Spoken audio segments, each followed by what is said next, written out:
Police, what's your emergency? Oh, police officers! Elite police units created to crack the toughest of cases. My role was investigating serious and organised crime. This was out of the ordinary, and this was a high-pressure situation.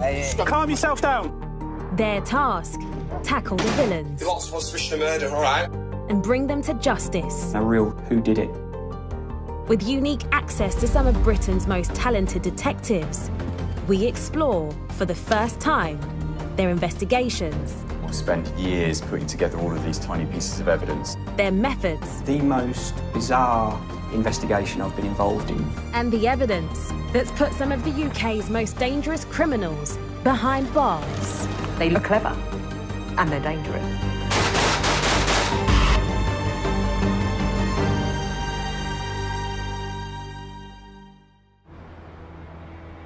Murder is one of the most savage crimes possible. The injuries are some of the most brutal injuries I have ever come across in my service as a police officer.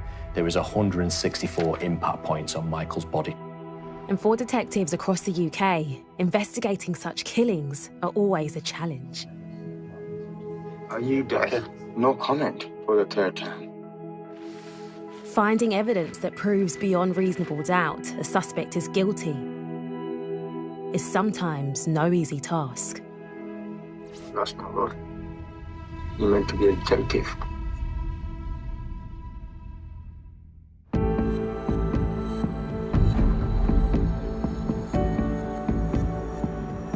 I've been with Lancashire Constabulary now for 21 years, predominantly as a detective.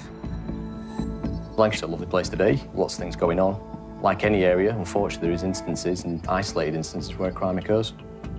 I've always had a passion to be a police officer, mainly because I think I get satisfaction, reward from helping people. Working in the homicide team and the forced major investigation team enables me to do that to people at the most difficult periods of their life.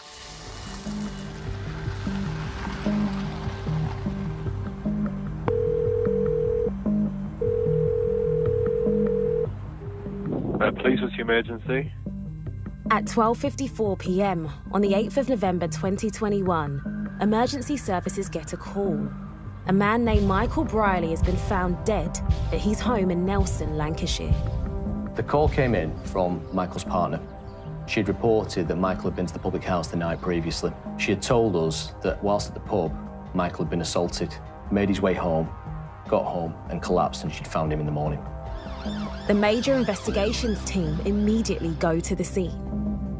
I arrived in partnership with the crime scene manager, Gemma Cropper, who's experienced in dealing with similar offences previously. One of the first things that we do when we arrive at scene is to photograph the scene extensively. So that's just to try and capture everything before anything's been moved. So that would involve going into a room and literally a term called quartering. We'd quarter each room and photograph extensively. So that would form our general shots. As the CSI team methodically work their way through the property, DCI Davies evaluates the scene. Going into any crime scene, for me, I have a job to do. My objective is to make sure that I can understand and interpret that crime scene in the most effective way possible in order to get justice and understand exactly what's happened and what the circumstances have occurred. It was quite clear early on there was only one way in and one way out of that address. Equally, when I entered the address, Michael was still present. He was laid prone between the bathroom and the hallway. Straight away, it struck me the injuries that Michael had to his face. He had clear injuries to his legs, and it was quite clear to me that he had been the victim of an assault. There was blood in numerous areas of the premises, albeit some of those didn't look to be fresh. Some of it looked like it potentially been cleaned. Identifying a suspect and finding evidence fast is key.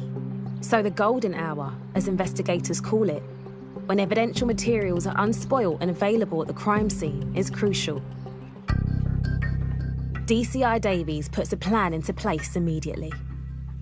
So the way we approach this type of investigation is to set clear strategies. We'll look at it from numerous different perspectives. We'll look at it through CCTV to track people's movements. We'll look at witness accounts, digital, forensic, every possible element of an investigation. We will start to look to unlift every stone we possibly can. As soon as officers and first responders arrive, the scene is sealed for forensic recovery. Forensic recovery takes precedence over the search because you can't compromise one over the other. What we then had to do was conclude our forensic search of Michael's home address. In the meantime, a team of detectives collect available CCTV, and they begin door-to-door inquiries with neighbours and pubs in the area. But for the crime scene manager, Gemma, something doesn't add up. So from the information that was being fed to me initially from one of the other witnesses within the scene was that a fight had occurred elsewhere. The scene wasn't presenting in that way. So where the deceased lay, there was just a sort of contact blood and just blood pooling on the floor. However, the further into the property that you got, you could see that there was evidence of airborne blood, which would suggest that there'd been attack sighted happen at that scene. It means Michael may have been attacked at home rather than in the pub, as suggested initially by his partner. Gemma realises they need a blood pattern analyst. So that would involve asking a BPA to come to scene and help assist with regards to interpretation of the blood that was throughout the scene, being able to comment on attack sites, if there'd been any evidence of clean-up. Blood pattern analyst Brian Hignett arrives at the murder scene. First thing we saw was the body of Michael. He was laid in the hallway on his back. He'd obviously suffered significant head injuries and leg injuries. The first thing that struck me, despite the fact he'd sustained such severe head injuries, there was very little blood staining around the walls and the door where he lay. If Gemma and Brian are right, the pub assault story can't be true. The evidence suggests Michael was attacked at home, so detectives suspect they're dealing with murder.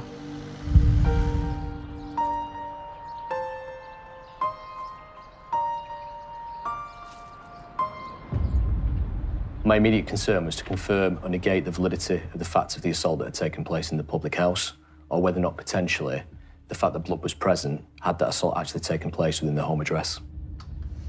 To start the process, DCI Davies pulls together a large team of detectives to begin door-to-door inquiries. Over 50 police start asking neighbours what they know and questioning landlords in local pubs. The neighbours indicated both Michael and his partner had been physically abused for some period of time, unbeknown to the police. Neighbours even named the individual who was allegedly abusing Michael and his partner in an illegal practice called cuckooing. Cuckooing is a form of crime in which vulnerable people are targeted in order to almost take over their whole life, take over them financially and take over them physically in terms of everything they do, usually in order to facilitate drug usage or dealing of drugs. Cuckooing is a nationwide problem and is often connected to the county lion's drug trade. 1 in 8 Britons have seen signs of it where they live. In 2021, police identified nearly 900 addresses across the UK where cuckooing was taking place, and vulnerable people, including children, were at threat. Officers learn that both Michael, known as Amos, and his partner are vulnerable and sadly easy targets. It's quite clear that Michael was a loved individual, loved by everybody around him. He was a kind individual, he was a caring individual, and he's an individual that certainly did not deserve to have this happen to him. And all I want to do is to obtain justice. Later that day, the huge team of officers scouring the neighbourhood get a break. Some CCTV from a residential security camera shows Michael with the man neighbours claim was cuckooing him and his partner.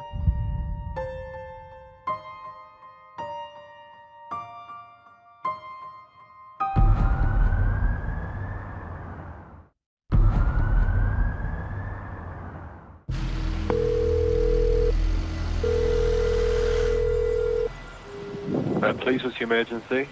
Lancashire's major investigation team are probing into the potential murder of 48-year-old Michael Brierley from Nelson, Lancashire. When we get to the scene, we treat it like reconstructing a jigsaw puzzle. Most pieces of the jigsaw are there. Connecting a suspect to the crime is always the most difficult task for detectives. And at the scene, forensic scientist and blood pattern analyst Brian Hignett is looking to do just that. It's our job to go around to find blood patterning, to examine them, to see exactly what they mean, to build a picture, put those pieces back together. What has happened? Where has it happened? Who's done this? Brian's task is not easy. At first glance, the scene is not clear-cut. In 30 years, I don't think I can ever recall ever seeing injuries that severe being inflicted by somebody being assaulted. They appeared to be more akin to somebody who's been involved in a road traffic accident. It was clear he couldn't have walked with those injuries. So part of the jigsaw puzzle for us was how has he received those injuries and where has he received those injuries? At this stage, police still aren't sure how or where Michael died exactly. It's a methodical, painstaking process. We systematically work our way through the address. We look at all areas, trying to identify any blood. Is there any blood patterning?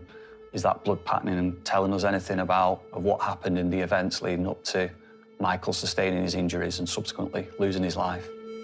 Exploring the detail of the scene soon reveals something of significance. There was very little blood in the hallway where Michael lay, but when we went into the lounge, we then found significant amounts of blood staining and blood patterning. In particular, there was a single-seater sofa in the lounge. The seat back and the seat base were heavily blood-stained, so much so that some of that blood had actually run down the front of the sofa and had pooled on the floor underneath. Behind the sofa and on the wall, there was blood patterning, what we termed impact blood spatter. It's this blood spatter which answered the question of where Michael had been assaulted. He'd been assaulted, sat in that single-seater armchair. This discovery appears to confirm police suspicions. Michael had been brutally murdered in his own home. Blood pattern analysis and intel from door-to-door inquiries turned the case into a murder investigation. And Lancashire Police now launch Operation Flaxen.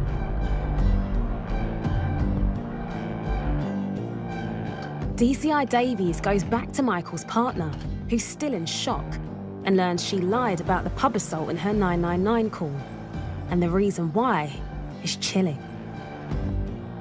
Michael's partner summarised it as the suspect had taken over every aspect of their life. Officers now understand Michael and his partner were victims of cuckooing. Michael had actually had all his benefits paid into the person's account, and he was charged £40 for the privilege of doing so, it would now appear. There'd been a history of assaults that had taken place. Michael had asked people specifically not to report those assaults. We now know that's out of fear. And the individual who Michael and his partner were scared of is evidently on the CCTV that detectives have secured from the streets around the crime scene. He certainly appears to be connected with Michael. And what DCI Davies witnesses is not pleasant. Two key things are highlighted to me there. He's walking with a stick. He's a vulnerable individual in his own right. He's walking approximately 10 to 15 metres behind. He then subsequently strikes Michael to the face and punches him unprompted. They then make their way to the shop. On arrival in that shop, it is very clear and evident that he is abusive further to Michael in that shop. He's being derogatory in the way he speaks to him, and he's treating him horrendously. The CCTV confirms the neighbours' witness statements and elevates the man from a person of interest to prime suspect. Whilst the CCTV en route to the shop is a clear piece of evidence for us to consider around building the chronology and shows a propensity for violence, and particularly propensity for violence towards Michael, it does not provide evidence that he is responsible for Michael's murder. What we need to do is piece together the evidence that demonstrated that he was responsible for that offence.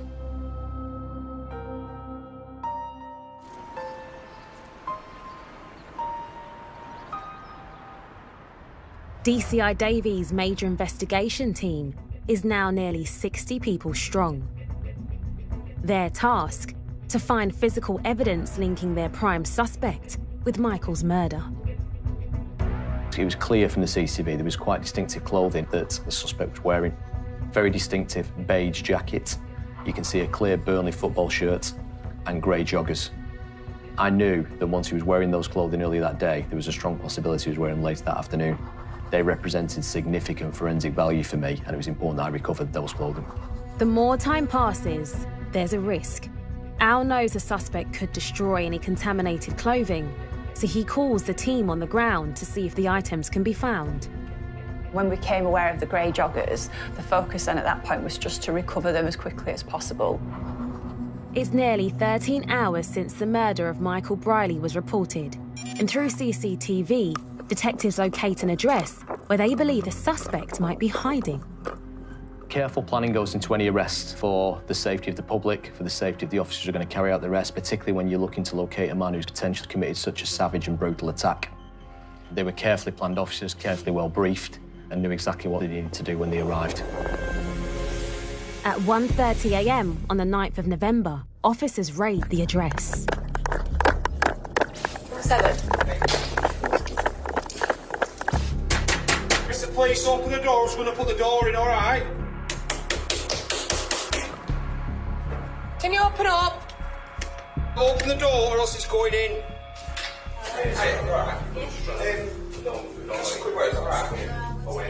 Who's the guy in here with you now? Please, I saw a guy in here with you. He's got food in here now. When we arrived and entered the address, What's your name, pal? he was clearly like a child, hiding under the duvet in a manner which he thought we wouldn't identify him. Why?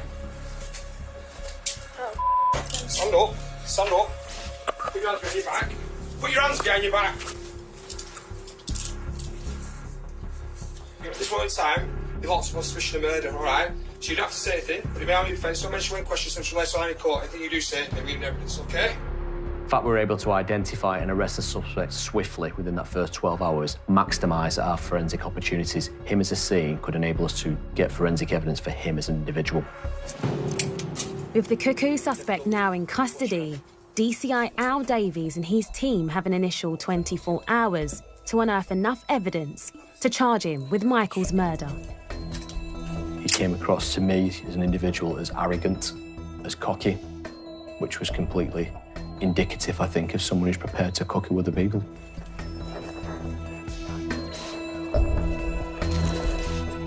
Back at the station, questioning the cuckooing suspect starts in earnest.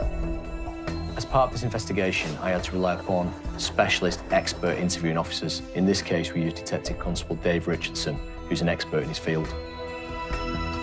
For DC Richardson, there was also a personal connection with the victim. Before joining CID, I worked at Nelson for 15 years, and I was at the local body. So I used to walk around the streets, and Michael and his partner used to live on the area that I covered. So I would regularly see Michael, and I regularly see him walking about with his stick.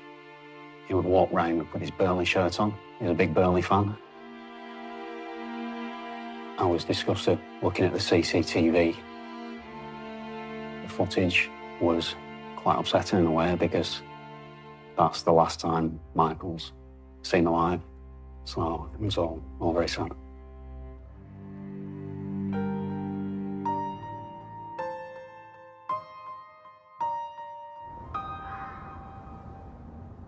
It's now 10 to 7 in the evening, and there's only 6 hours left of the initial 24. The pressure is already on.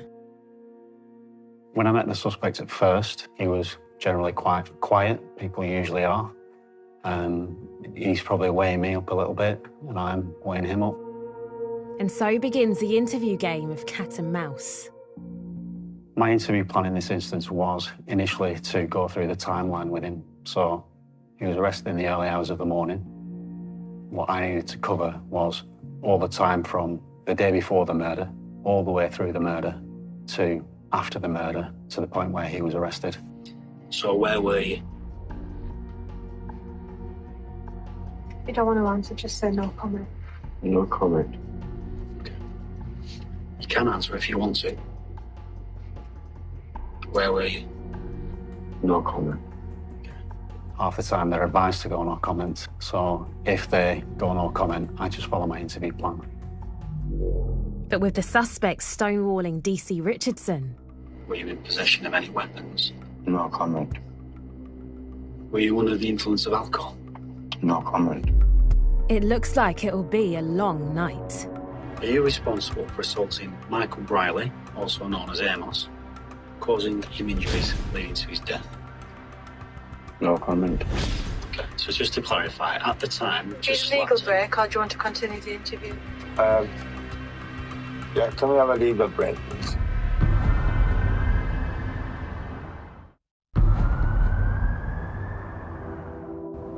Lancashire Police have tracked down and arrested a person they suspect of the brutal murder of Michael Brierley. Frustratingly, he's refusing to cooperate in questioning. No comment. After securing CCTV from neighbouring houses and then wading through hours of footage, investigators find a tantalising clue. The suspect appears to be leaving Michael's house at 12:43 on the day of the murder. I think the timing is important there in terms of where the suspect had left. It's only 2 minutes after the call is made to the ambulance. It placed him immediately in the area prior to the offence. It means the cuckoo suspect was present when Michael's partner called 999. And if he was the killer, she would have seen her partner, Michael, savagely murdered in front of her eyes. It's a chilling thought and helps explain why she claimed his injuries were from the pub assault. It gives some degree of explanation as to why a victim of cuckooing may elect not to tell the truth. It's quite evident that fear was apparent. When you've got someone you are fearful of is still present within the address, you are unlikely to tell us the correct story. With less than 12 hours left of the 24, the victim's body is taken for post-mortem. It means the forensic team can begin a detailed fingertip search for evidence in the property. We recover any items we consider to be of interest, recover them for future examination, further examination in terms of blood pattern, DNA. At Police HQ, DCI Davies' team continue to scour the CCTV to build up a timeline of events. They follow the suspect from the scene. The suspect had left the address. He left now, very clearly, having changed his clothing. He'd removed the beige jacket, the Burnley shirt and the joggers, and was now wearing a distinctive pair of orange shorts. This makes recovering the Burnley top and joggers even more essential. As he left the address, it was quite clear and obvious he was walking in a manner that looked like he was potentially uncomfortable. His gait did not look correct, and he was walking away from the scene. That is reaffirmed by the fact that we follow the CCTV through to his home address. En route, he then removes that footwear. He left now, very clearly, having changed his clothing.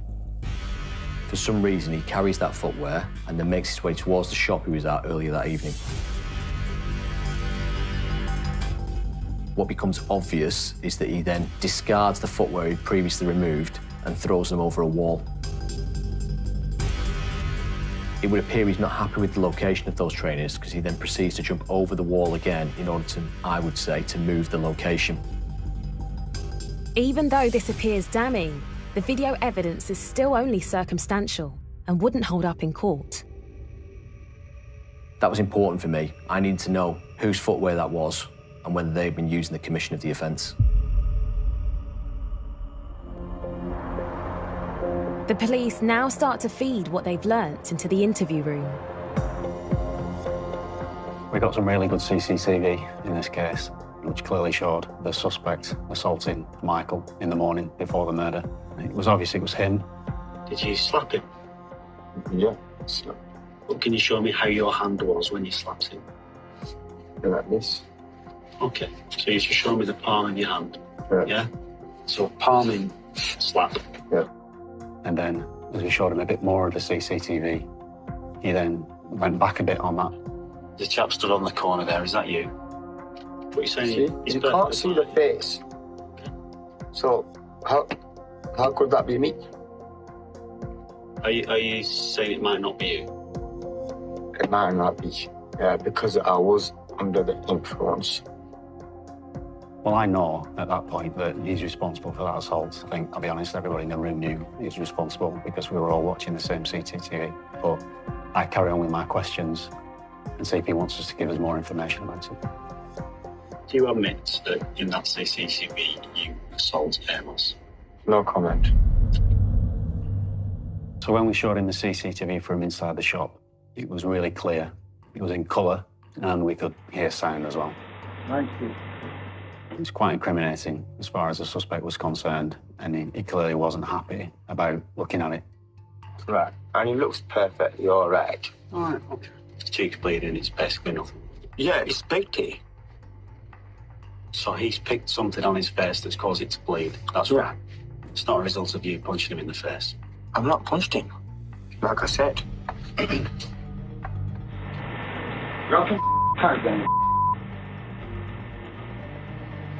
Did you hear that? Well, I can't. No comment. Okay. The CCTV, it wasn't good for him because it didn't show him in a good light. So at the moment, I've just asked you about the assault that we believe you've done against Amos. And I've just said no comment. Okay, I'm just telling you what's going on. And I was telling you what I've just said. And the more questions I asked him, the more unhappy he was. So that's that. Nothing else. It's 16 hours into the police's statutory 24, and while the suspect is being questioned, the crime scene team makes a crucial discovery. A beige jacket was found in the hallway. We found in the lounge behind the couch a Burnley shirt that was on the CCTV. And in the kitchen, there was a pair of heavily blood-stained jogging bottoms that were also believed to be the clothing on the CCTV. It would be marked up as a priority, so it'd be a priority submission that we'd sort of rush out the scene. With the clock ticking, DCI Davies makes a decision to fast-track all the items for analysis and extend holding the suspect for an extra 12 hours. When we find something like that, it's a sense of achievement, but that's only the first part. We have to examine those in more detail. We can't do that at the scene. That has to be done back at the lab. And it's only when we examine it at the lab, the detail becomes more apparent. But there is still one major challenge for the team. They have no idea what was used as the murder weapon. Despite the extra time to hold the suspect, their questioning isn't getting anywhere fast. Why do you say to Michael? No comment. If we could ask Michael, what would he say about it? You'll have to ask him, look. I was disgusted when he said it. And I think you can probably tell in my voice the way I reply. Oh, I can't ask him, can I? Because he's dead. I think at that point, I wanted the suspect to sort of understand that, you know, it's serious. We're talking about your friend, supposedly, that you've spent however long with is your friend, and now he's dead.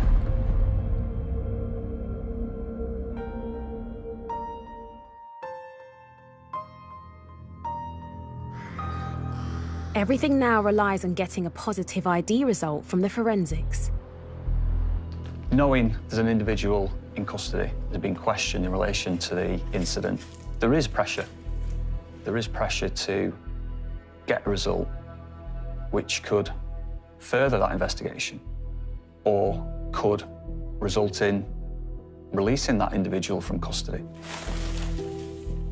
Even with fast-tracking the forensics, it's looking unlikely the results will be back before the new deadline is up. So DCI Davies manages to persuade the magistrate's court to extend custody for a further 36 hours. If we reach crossroads of 96 hours, we have to then release an individual who potentially has committed the offence of murder, which could jeopardise public safety. For me as an SIO, I do not want that to occur. The race is on. The team now has a day and a half to gather the proof and officially charge the suspect with Michael's murder. That period is intense. I will not see my family. Many of my investigation team will not see their own families. We will work long, intense hours just because we are so focused upon getting the right result within them time constraints. With 18 hours of the allotted time already used up, in the interview suite, the suspect wants to further frustrate DC Richardson. Okay, so just to clarify, at the time... Is legal break, or do you want to continue the interview? Yeah, can we have a legal break, please? Certainly.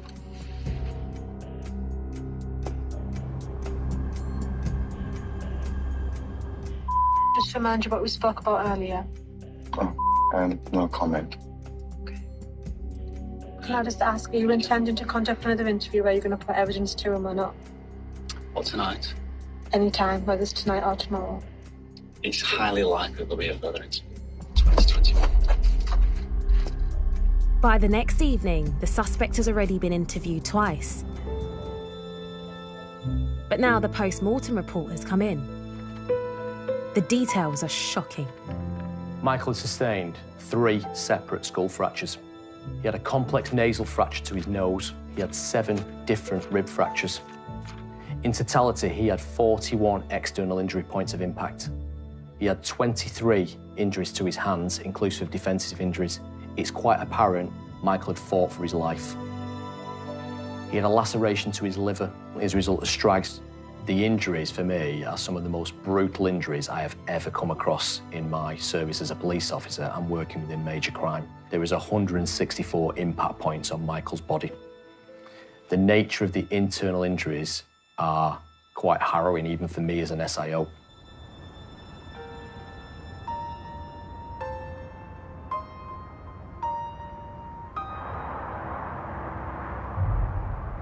Although the suspect hasn't been cooperating, it's clear a further round of questioning starts to wear him down. But it's been what? Like you said, how many days since this event that you're talking about? What does that show you? Show me anything. Doesn't that show you the police are doing a very excellent job? The suspect in the interview, his body language showed me a few times. There are a few telltale signs when you interview people. There's one, the leg shake. That happens quite a lot, where as soon as you start asking a difficult question, at that point, someone who's been perfectly still, the leg will start to go up and down, and they can't help it. It just happens. So that's a good sign for me. So I think, right, okay, I'm getting somewhere here. The trainers now become the focus of DC Richardson's questions. So what could be a pair of trainers, black trainers? Do you know anything about those? Could they be your black trainers? No comment.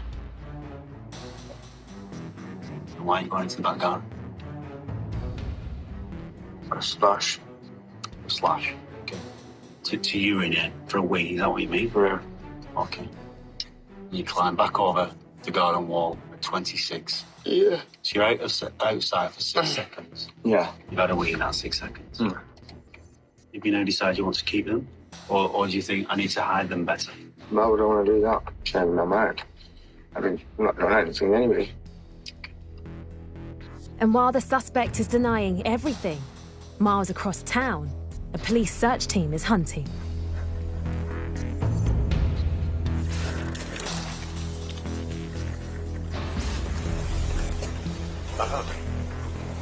Bingo.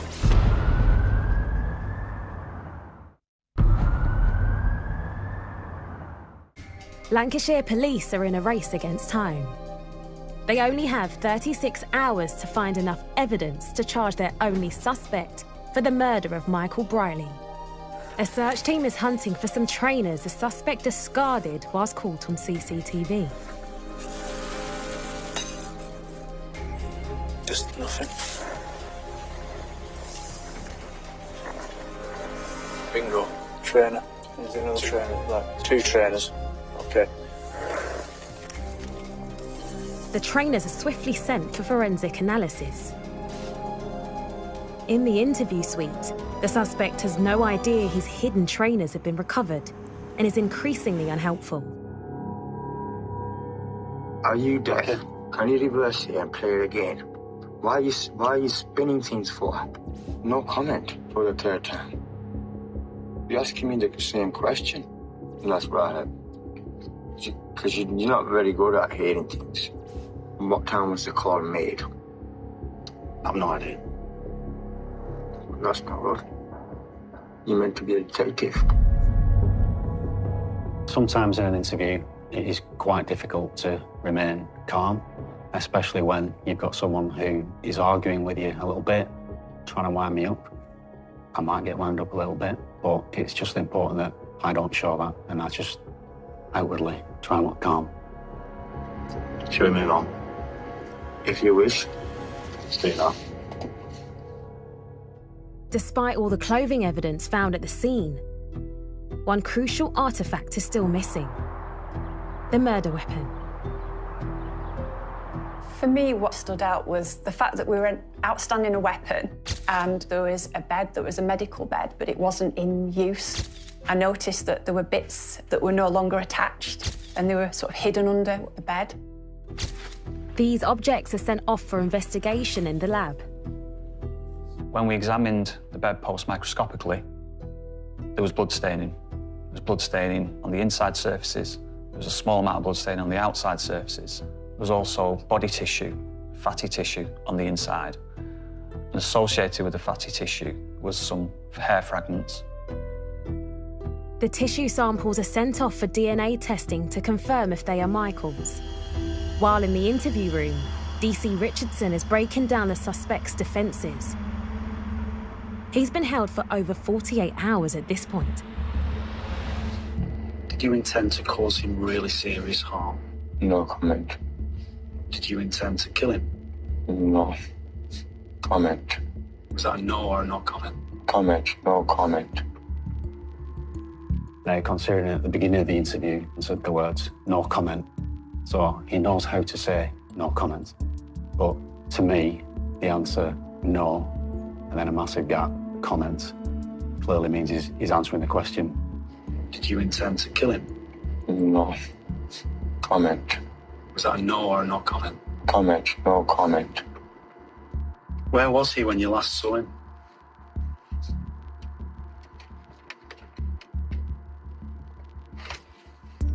No comment. With it getting close to the wire, it will soon be time when police have to either charge or release the suspect. And the evidence is stacking up. We found blood matching Michael on the beige jacket, on the Burnley shirt, and on the jogging bottoms. It's a start. The trainers have also tested positive for Michael's blood. The CCTV demonstrates we can attribute those trainers to him, as that enables us to link those trainers to the commission of the offence. But it still isn't sufficient to convince the Crown Prosecution Service to charge him. What's needed is his DNA profile on the clothing.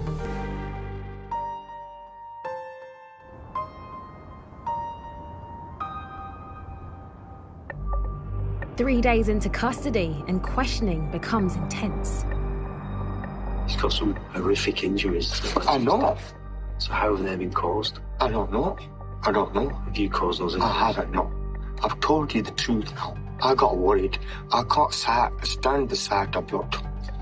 I can't stand it. I start fainting. I think throughout the interview, it was obvious that the suspect was only really interested in himself. He didn't show any remorse. Who do you think caused those injuries? He could have got injuries from the drug dealers or whatnot, because he owes them a lot of money. He blamed the victim's partner. Yeah, they've been fighting all night. But look, you can check my hands. Look, I've not been punching no one. Yeah, look, nothing.